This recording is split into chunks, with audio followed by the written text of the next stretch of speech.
do not get depressed and affected. That even if that you are good, there will be bad people. Bad people will come into your life. Amen? Even if that you try to be holy, evil experiences will come your way. Sadyang ganyan talaga ang buhay. Huwag natin yan i-deny. Huwag natin tatakbuhan yan. Mabuti kang asawa, minsan hindi magiging tapat ang iyong partner sa'yo. Mabait kang magulang, minsan isa sa mga anak mo magiging pasaway. Nagsisipag ka sa iyong negosyo, minsan malulugihan. Napakagaling mong guro, minsan meron talagang pasaway na estudyante. Ikaw na nga ang nagsaserve sa simbahan, ikaw pang ginagawang mali, chinichismis ka, sinisiran ka ng ibang tao. Sinusubukan nyo na maging masaya, pero bibigyan ka ng pagsubok, sakit ng Diyos. My dear friends, this is the reality of life. That bad things will come our way. Hindi mo mapipigilan na ang buhay ay maglalagay at maglalagay ng asin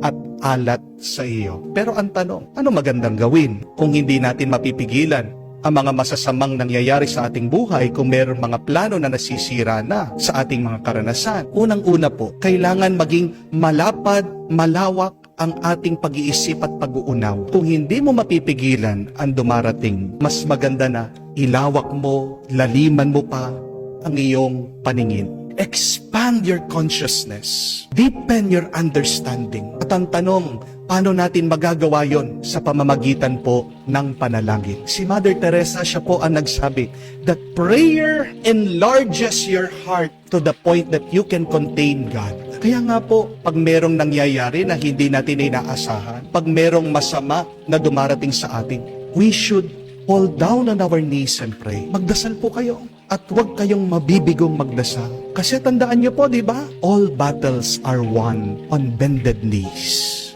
Kung hindi mo kaya, bumaba ka, lumuhod ka, at itaas mo sa Diyos yung nakakabigat sa iyo. That is the first. Yun po yung una. Pag malawak na ang iyong pag-uunawa, no man ang masama na darating sa iyo, hindi mo yan mapapansin at hindi yan makakaapekto sa iyo. Hindi yan maninira sa iyo. Pero pangalawa, dagdagan po natin ang karanasan natin sa Diyos. Sino ang Diyos sa ating buhay?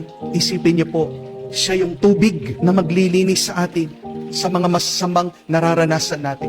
One symbol of the Holy Spirit, remember, is water. Kaya nga po, pag tayo nagpapabinyag, ang gamit para malinis tayo sa kasalanang mana ay tubig.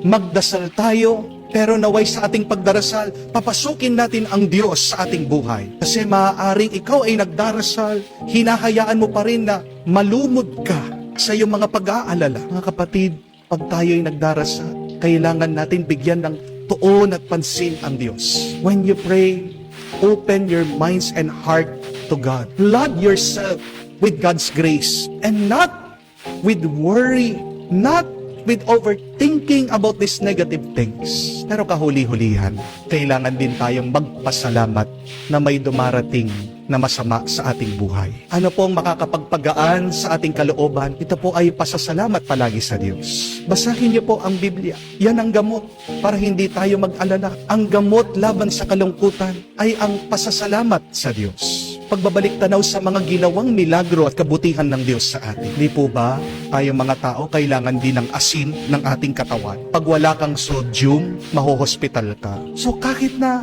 merong paunti-unti at palaging dumarating na problema sa buhay mo, hinahayaan yan ng Diyos kasi kailangan mo yan. Dahil pag wala kang problema, tandaan niyo po, walang lasa ang buhay. Ang nagbibigay po ng lasa at ganda din sa buhay ay pag meron tayong nararanasan, nakakaiba. Problema man yan, isipin mo, pampasarap yan sa iyong buhay. Kaya tanggapin mo yan ng may pasasalamat sa Diyos. Tanggapin mo ano man ang pagsubok na may tiwala sa Diyos. Tanggapin mo, pero hayaan mo din na umalis. Amen? Mga kapatid, pagkabuti-buti mo man, sinusubukan mo magpakabanal, hindi ka maliligtas sa asin, sa alat, sa mga masasama na darating sa buhay. Pero handa na tayo para hindi ka masaktan at para hindi ka talaga maapektuhan. Kailangan natin unang magdasal. Papasukin ang Diyos sa ating isip at puso. Palaging magpasalamat at magtiwala sa Diyos.